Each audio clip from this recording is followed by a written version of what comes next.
Keaton. Thanks for the kind introduction, and also for metabolism and target organ damage for inviting me to speak today. So let's get started. So neuropathy and prediabetes, these are my disclosures.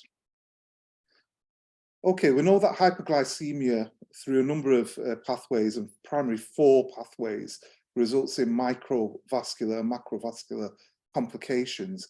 But where along this continuum of hyperglycemia does this occur?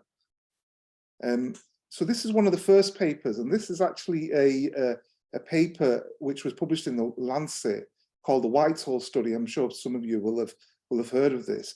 But this demonstrated that individuals with impaired glucose tolerance had a similar mortality rates with coronary disease and all-cause mortality compared to those with established diabetes.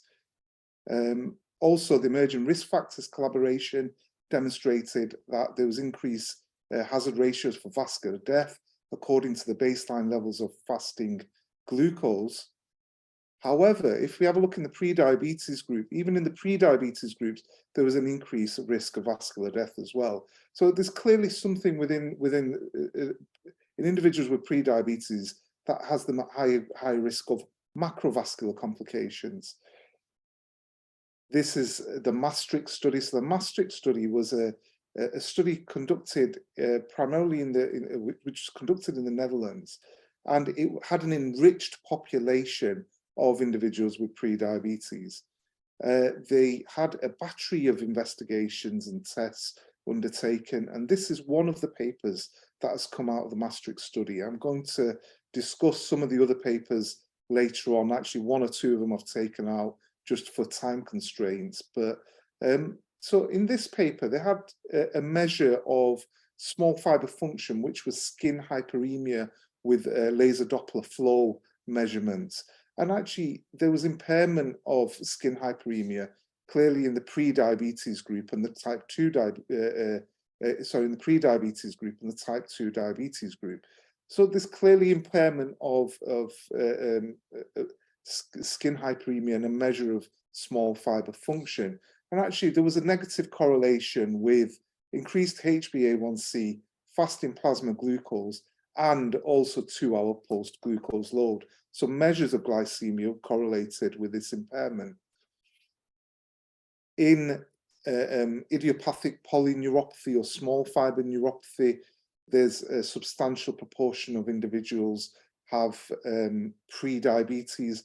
And actually, the studies have demonstrated a prevalence of around 25 to 62% of abnormal glucose metabolism in individuals with idiopathic peripheral neuropathy. I'm just going to demonstrate one of these papers here. This is a paper in which 100 consecutive individuals had measures of glucose metabolism. These are individuals that had basically idiopathic neuropathy. And you can see that abnormal glucose metabolism was found in around 39% of individuals there. So there was 2-fold higher rates compared to the age-matched general population. What's the prevalence of impaired glucose tolerance in neuropathic pain and vice versa? So we know there's an increased prevalence of impaired glucose tolerance in people with painful sensory neuropathy. In this study, 34% prevalence of IGT in individuals with painful sensory neuropathy. And actually, it was a 2-hour oral glucose tolerance test that was more likely than any other measure of glucose metabolism to detect these individuals in a group with idiopathic neuropathy. Data from the Monaco Chorus Augsburg survey has again clearly demonstrated greater levels of polyneuropathy in the impaired fasting glucose group and impaired glucose tolerance.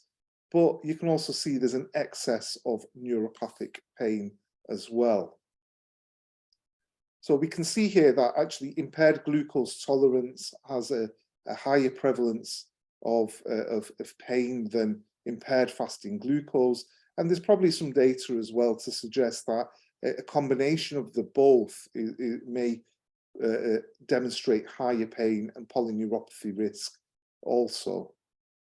Again, this is another study in individuals who were largely undiagnosed with distal symmetrical polyneuropathy with no history of diabetes. So this population found a really high, quite a high prevalence of 48% with distal symmetrical polyneuropathy, and of the group with no diabetes, 35% had a HbA1c in the pre-diabetic range as well. And you can see here there's quite high measures of painful distal symmetrical polyneuropathy in this group. So we need to think about what happens in diabetic neuropathy and also in pre-diabetes. You can broadly say there's two types of fibers. There's the small fibers and the large nerve fibers. And it's predominantly the small nerve fibers that are affected early on in diabetic neuropathy, with predominantly preserved function of the large nerve fibers. And this is clearly demonstrated where you have individuals that may have, patients that may have normal nerve conduction tests, but then have quite severe neuropathic symptoms. And that's because there's a predilection for small fibers in the early disease. And the same occurs again, obviously, in pre-diabetes as well. So pre-diabetes will predominantly have manifestations of small fibers, and those are the pain inducing fibers. And we can measure the small fibers through something called intraepidermal nerve fibers or skin biopsy. So I undertake skin biopsy in my lab in Liverpool, and we have a biopsy. This is from a paper by Vinnick, published a number of years ago. This is using immunofluorescence. And you can see there's a large number of nerve fibers here, quite stained. You can see them in the epidermis here, stained really nicely. A person with metabolic syndrome here, and there's a lack of nerve fibers. And then again, with diabetes, there's a clear reduction in intraepidermal nerve fibers. We've undertaken work with a non-invasive imaging modality, ophthalmic imaging modality called corneal confocal microscopy. And this, essentially the cornea has small nerve fibers. It's the most densely innervated tissue in the body. So it has a dense network of nerve fibers that can be directly visualized without the need for staining or sectioning. And you can see here, we've got a population, a healthy volunteer population in these two graphs here, and control versus impaired glucose tolerance.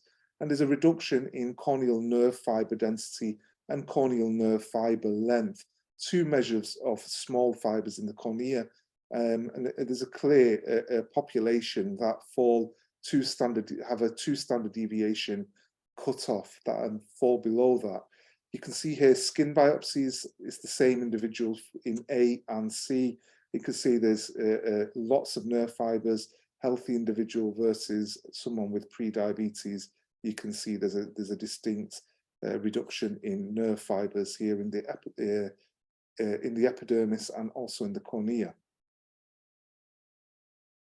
This was a systematic review we conducted to assess the prevalence of peripheral neuropathy in pre-diabetes. Of 29 studies that we included, 21 studies had a greater than 10% prevalence of peripheral neuropathy. This is far in excess of what you'd expect of background prevalence. But if we look at this in some more detail, the studies that had quite low prevalence predominantly assessed large fibers, whereas the ones that had higher prevalence figures were more sensitive tests of small fibers. So it's clearly dependent on what type of test you use, of which prevalence value you'll have for neuropathy when you assess these groups. But clearly there is an excess based on these data. Now, just to have a look at be devil's advocate, this is one of the studies which demonstrated that there wasn't any excess of small fiber polyneuropathy, and they actually did use QST in this paper, which is a more sensitive modality. However, in the following paper, you can see obesity and hyperlipidemia are risk factors for early diabetic neuropathy. And it was actually obesity and hypertriglyceridemia. Now, triglycerides have been associated with, in a number of studies, with the development of diabetic neuropathy. I did demonstrate the pathways earlier and the pathways related to hyperglycemia, but actually hyperglycemia sits here in a mixture of other pathways as well, particularly in individuals with type 2 diabetes.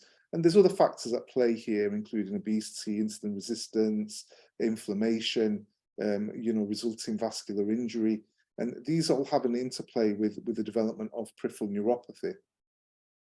The PROMISE cohort recruited participants based on the presence of one or more risk factors for type 2 diabetes, 467 individuals. And peripheral neuropathy in the normal glucose tolerance group was fairly elevated. These are individuals that clearly have risk factors for type 2 diabetes, though. And in pre-diabetes, it was 49%, which was very similar to the cohort of 50% in new onset diabetes. And also the severity of nerve function mirrored the number of metabolic disorder constituents. So the greater number of metabolic disorder constituents, the greater there was greater nerve dysfunction as well. We've published some data in which we've demonstrated corneal confocal microscopy and specifically corneal nerve fiber length it may predict, in pre-diabetes, may predict the development of type 2 diabetes. So essentially, if you have a lower corneal nerve fiber length or more small fiber neuropathy in the presence of pre-diabetes, you're more likely to go on and develop overt diabetes thereafter. And actually, in this study, also individuals that had a normal baseline corneal nerve fiber length with impaired glucose tolerance remained in that group or even reverted back. We've talked a little bit about neuropathy in normal glycemic individuals, and centripetal obesity is associated with neuropathy in individuals who are living with obesity.